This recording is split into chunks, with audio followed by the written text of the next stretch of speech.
యుద్ధ జ్వాలలు ఇప్పుడు మన వంటగదిపై పెను ప్రభావాన్ని చూపుతున్నాయి.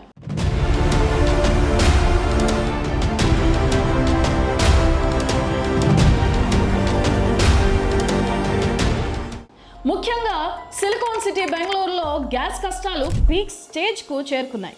గల్ఫ్ యుద్ధం కారణంగా కమర్షియల్ గ్యాస్ సప్లై పూర్తిగా నిలిచిపోవడంతో నేటి నుంచి నగరం మొత్తం హోటళ్లు, రెస్టారెంట్లు మూతపడుతున్నాయి. అటు ఐటీ ఉద్యోగుల నుంచి ఇటు రోజువారీ కూలీల వరకు ప్రతి ఒక్కరికి ఫుడ్ కష్టాలు తప్పేలా లేవు. అసలు ఈ సంక్షోభం ఎందుకు వచ్చింది? హోటల్స్ అసోసియేషన్ ఏమంటుంది?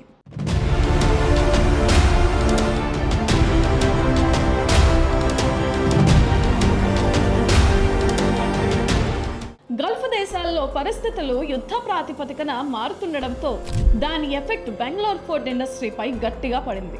ఇంటర్నేషనల్ మార్కెట్లో crude oil, natural gas supply chain దెబ్బతినడంతో భారత్కు వచ్చే దిగుమతులు పడిపోయాయి. దీంతో లోకల్ మార్కెట్లో కమర్షియల్ సిలిండర్ లభ్యత దాదాపు జీరో అయిపోయింది.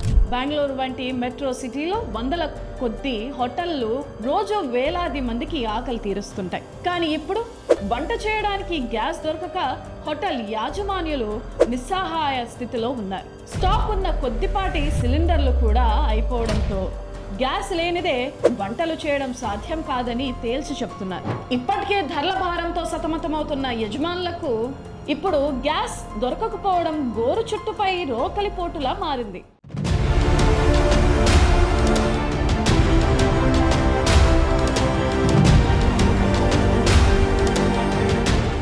బెంగళూరు హోటల్స్ అసోసియేషన్ తీసుకున్న నేటి నుండి బంద్ నిర్ణయం నగరవాసుల గుండెల్లో రైలు పరిగెత్తిస్తుంది. ముఖ్యంగా ఇంటికి దూరంగా ఉంటూ హోటల్ తిండిపైనే ఆధారపడే లక్షలాది మంది ఐటీ ఎంప్లాయీస్, బ్యాచులర్స్ పరిస్థితి ఆగమ్య గోచరంగా మారింది. హోటళ్లు మూతపడితే వాళ్ళకి భోజనం దొరకడమే పెద్ద టాస్క్ కానుంది.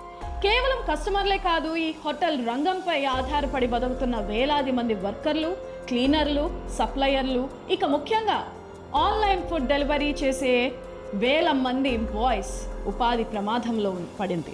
ఒకవేళ ప్రభుత్వం వెంటనే స్పందించి స్టాక్స్ విడుదల చేయకపోతే ఈ ఎఫెక్ట్ కేవలం బెంగళూరుకే పరిమితం కాకుండా చుట్టుపక్కల నగరాలకు కూడా పాకే ప్రమాదం ఉందని ఎకనామిక్స్ ఎక్స్పర్ట్స్ హెచ్చరిస్తున్నారు.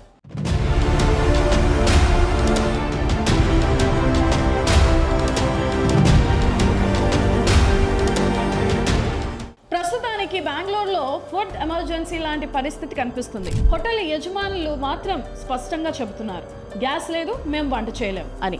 ప్రభుత్వం వెంటనే జోక్యం చేసుకుని గ్యాస్ సరఫరాను క్రమబద్ధీకరించాలని, లేదంటే ఈ సంక్షోభం మరింత ముదురుతుందని ఆందోళన వ్యక్తం చేస్తున్నారు. సముద్ర మార్గాల్లో రవాణా ఎప్పుడు పునరుద్ధరించబడుతుందో తెలియని పరిస్థితి.